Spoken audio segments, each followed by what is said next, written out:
So these are the Beats Studio Pro, and they're the latest and greatest over-the-air headphones from Beats that are supposed to be competing with the best from the likes of Sony and Bose. And after using these thoroughly, I'm not quite sure if it can compete and why this even exists. Let's talk about it. Now, before we get into today's video, if you're new to the channel and this happens to be your first time checking out one of my videos, hey, welcome. I'm Dre, and my passion mostly surrounds tech, lifestyle, and photography. So on this channel, you can expect content related to these topics, such as unboxings, reviews, tutorials. So if that is something you're into, then definitely consider subscribing. Now, today, I want to share my thoughts on my experiences with the Beats Studio Pros. And trust me, I have some thoughts. Now, as I mentioned before, I've been pretty much using these every chance that I get, and there are definitely some good, but at the same time, some real interesting head scratchers. So design-wise, these look a lot like Beats headphones of the past, which could be a good or bad thing depending on how you feel about their older siblings. Now, I get that the company, which is Apple owned by the way, doesn't want to stray far from the style that has brought it a lot of popularity. But for me personally, even though I do appreciate the minimalism in appearance here, I think the vibe has remained unchanged for a little too long, and these for sure could have used a bit of a refresher. Now, they do come in some pretty stylish colors, which is nice to see.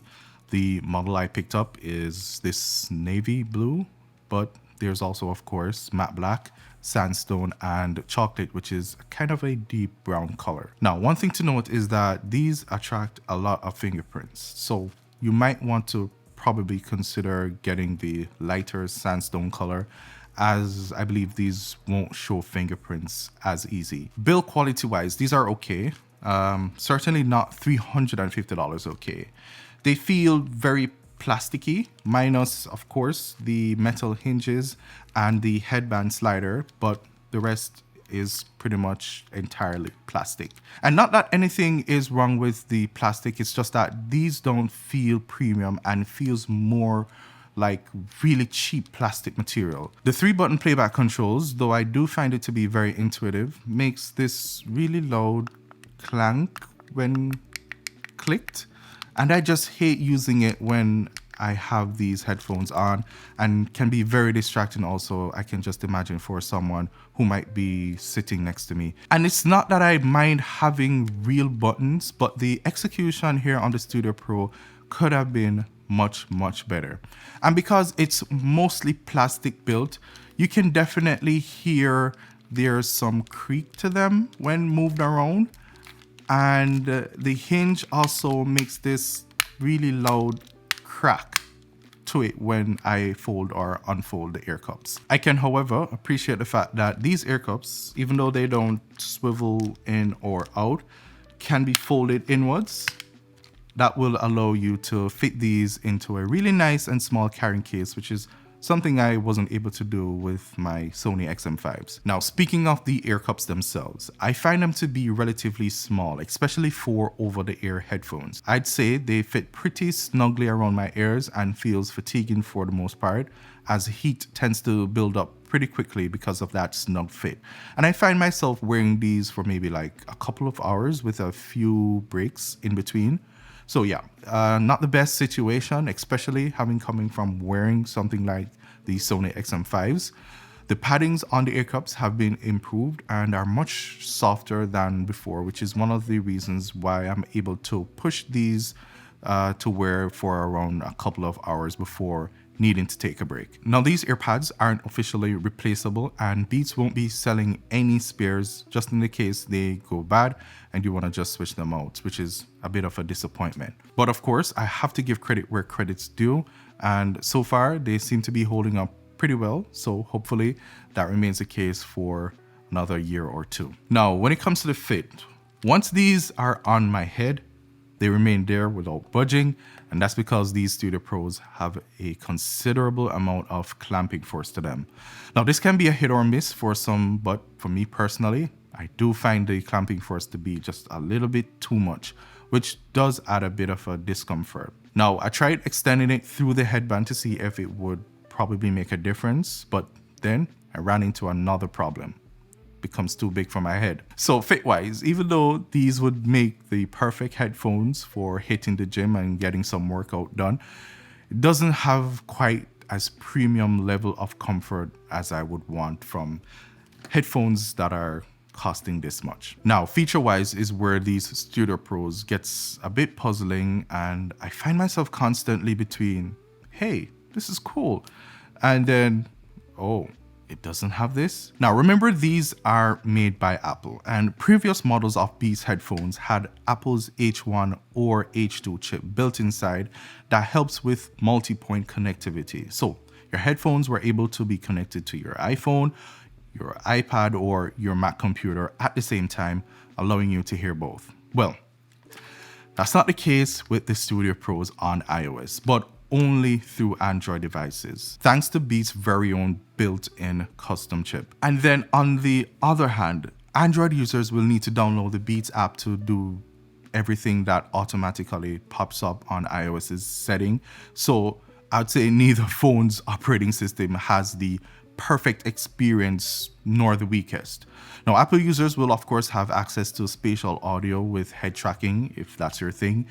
Both Android and Apple users will have access to their individual Find My feature, but it's not the same advanced precision finding that's included with something like the AirPods Pro 2. But a more annoying gripe for me personally that I had is the lack of ear detection, where the Studio Pros won't automatically pause when you remove them or resume when you put them back on. And I did find that it took some getting used to after totally forgetting to switch them off manually a number of times. But the most important part of any headphones is of course the sound quality. And I'm pleased to say the Beats Studio Pros sounds pretty good.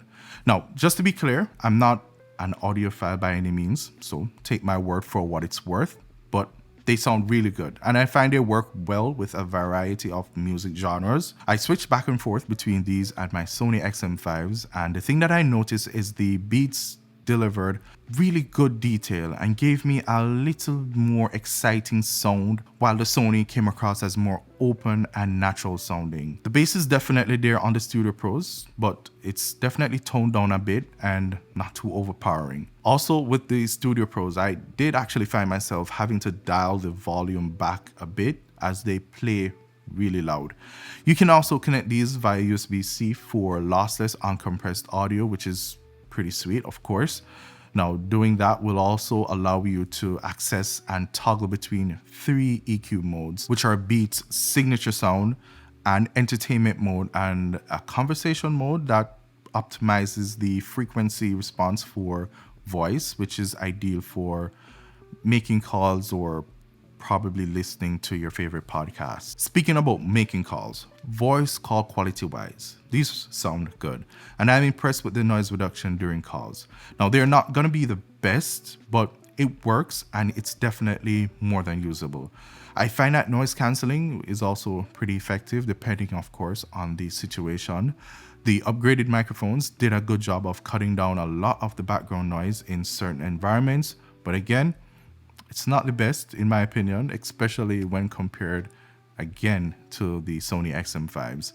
The same is pretty much true about the transparency mode, pretty decent, but not the best or even as good as something like the AirPods Pro 2. Battery life on the Studio Pro is rated for up to 40 hours with noise cancellation off and up to 24 hours with noise cancelling or transparency mode on. And I did find that you can probably get better numbers than this from my experience. Now, a quick 10-minute charge will get you 4 hours of power, which is pretty sweet to see fast charging here on the Studio Pros, and it's definitely in line with what we see from other competitors in this price range. So what are my final thoughts on the Beats Studio Pros? Why do I find it hard to recommend these over something like the Sony XM5s and other competitors in this price bracket? And to be honest, it simply comes down to the value that you're getting.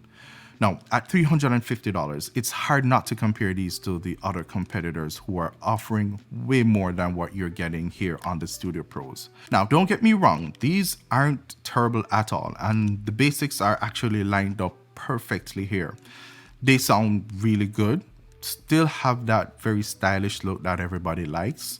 Lossless USB-C audio is here. They have good native feature balance on both Android and iOS. I just think if these were going for maybe under 250, they'd probably be the perfect pickup. And I actually did manage to pick mine up for maybe about 180, and that was an Amazon sale sometime last year, which I think probably is the sweet spot for picking up one of these. But at 350, I think you can definitely get more for your money elsewhere. Anyways, that has been it for this one. Thank you guys so much for watching. And if you liked the video, please go ahead, do me a favor and hit that like button. That definitely helps the channel out a lot. And if you're new and you like content like this, then please consider hitting that subscribe button down below. Anyways, again, that has been it for this one. And as usual, I'll see you guys again in my next upload.